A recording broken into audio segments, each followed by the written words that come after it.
Good afternoon, everybody. This is Captain Rich with Stillwaters Fishing. Today I'm making a custom spinnerbait for a guy in the panhandle of Florida, and I'm messing around with some different color schemes. I've seen it on some other baits out there. They're in a little bit different water than what I'm currently used to fishing. It's a little bit more clear, it's got some more depth. So the waters that I'm around in Virginia Beach, I kind of stick to white, blue, white, red. But I'm going to make a little bit different color, a lot of greens, a little bit of flash, and some sparkly stuff in it, because fish like sparkles. So I'm just going to build this spinnerbait. I hope you join me and follow along. So the primary thing that I'm concentrating on is I've got like four or five different colors, and I want to layer it. And anytime I'm trying to layer the color scheme on a spinnerbait, I usually use a little bobbin thread here, and that's what I use to kind of like keep them in place and hold them in place until I get the wire on there, because I always like to put wire on my spinnerbaits. That way the arm will break off before the skirt ever does.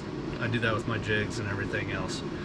It's just a little more robust, and it seems like that's what the industry has moved towards, because in my heart of hearts, I have never kept a jig that long. It either breaks off, gets snagged, or by the time you catch 4 or 5 fish with it, the weed guard is junk and you got to tie on a new one anyways. But everybody wants wire tied jigs, so here we go.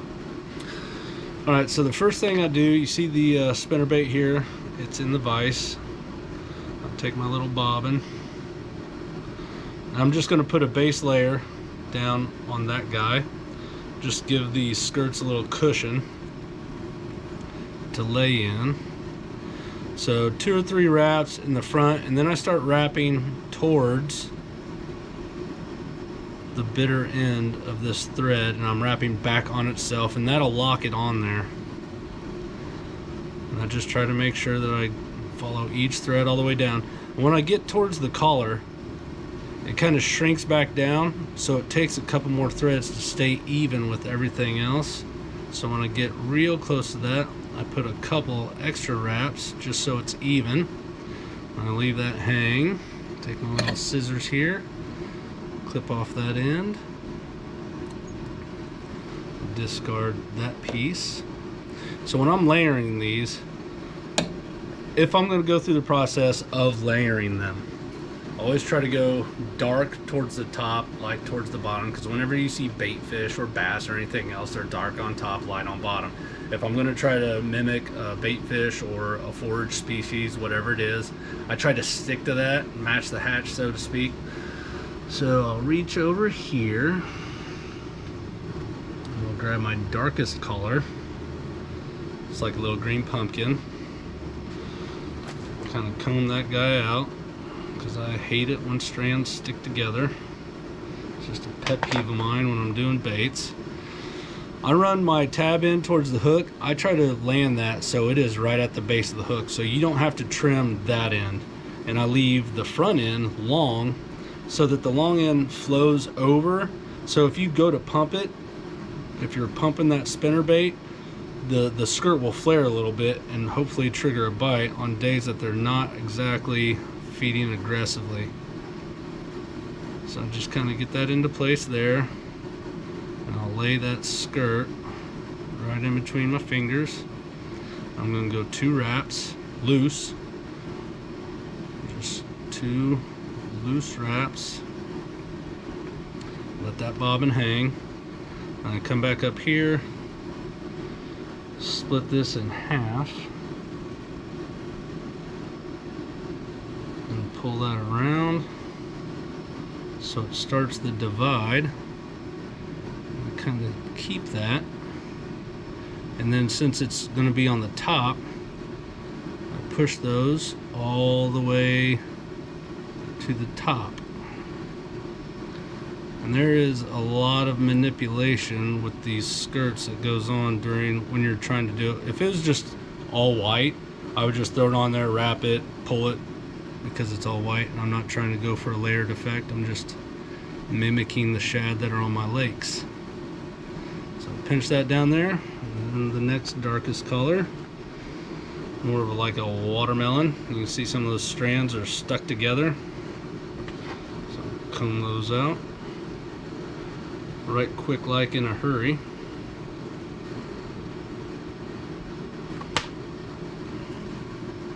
Same thing, trying to keep that tail end right even with the base of the hook. Put my fingers up there, lay that even Steven in line, and same thing, just 2 loose wraps. Come back up and split this in half. We're just going to repeat that process on all of these threads till we get to the bottom.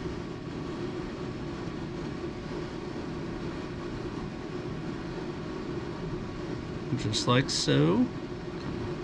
Push that in around.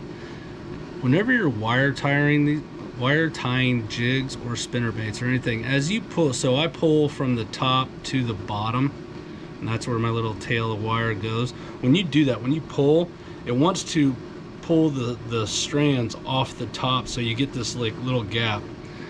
So you really want to concentrate on bunching it up as much as possible on the top, because when I go to tighten it, it'll just spread out and it'll still fill that gap. There won't be a void.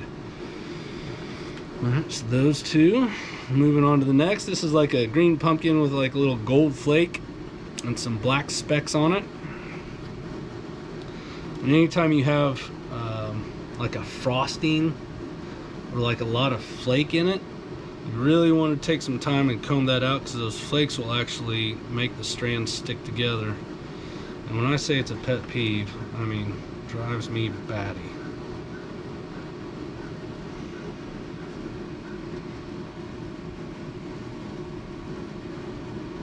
Lay that there in between the fingers. Try to split the difference on the way down. 2 loose wraps. You can see my tail kind of fell off here, and I'll just kind of pull it back into position, which can throw some of your threads off, so now it wants to pull one way, and that's just going to make it lay uneven. So I want to start out as good as I can with keeping it even.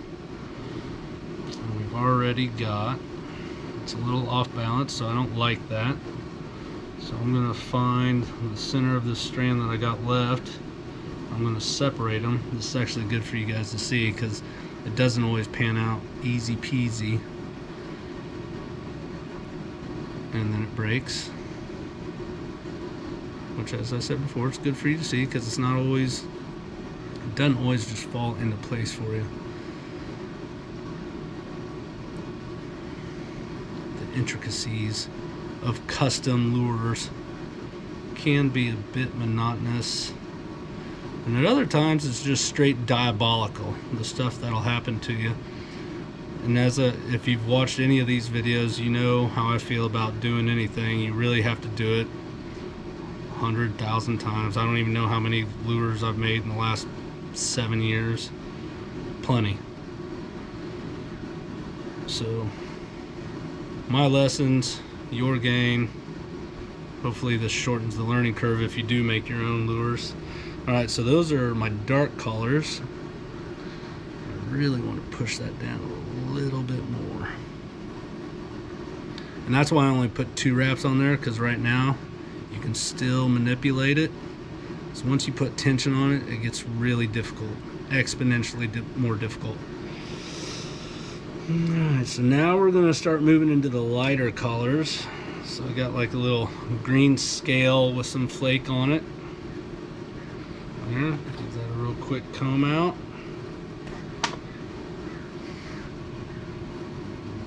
Right at the base of the hook. In between the fingers, split the difference. 2 loose wraps. Yes, I repeat myself because it bears repeating.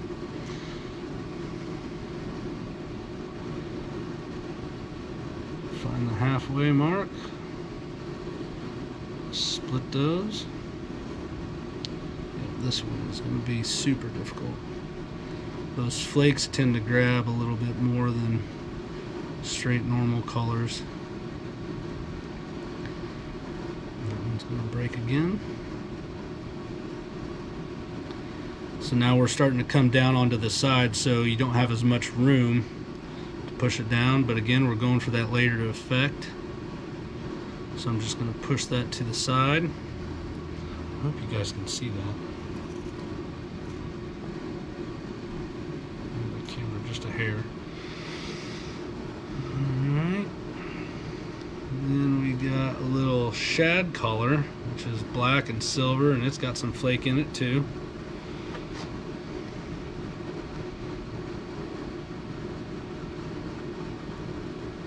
Just in case those waters in Florida are so clear that white is just too much. He's got a little something with a little bit of color and some flash in it to attract that bite. I've never fished down there, so I don't know what the bite is like. That actually landed pretty perfect, so I'm just going to follow it. I'm just going to go with it. I'm going to Bob Ross it a little bit. Happy little mistakes. Or happy little accidents. Okay, so we got 2 colors left. And so fluorescent, light. So this will be my next color, and then we'll go with like the clear / black, whatever color you can call that. Alright, so our fluorescent's got flake in it. I want it to lay real nice, so I'm going to give it a comb a couple times.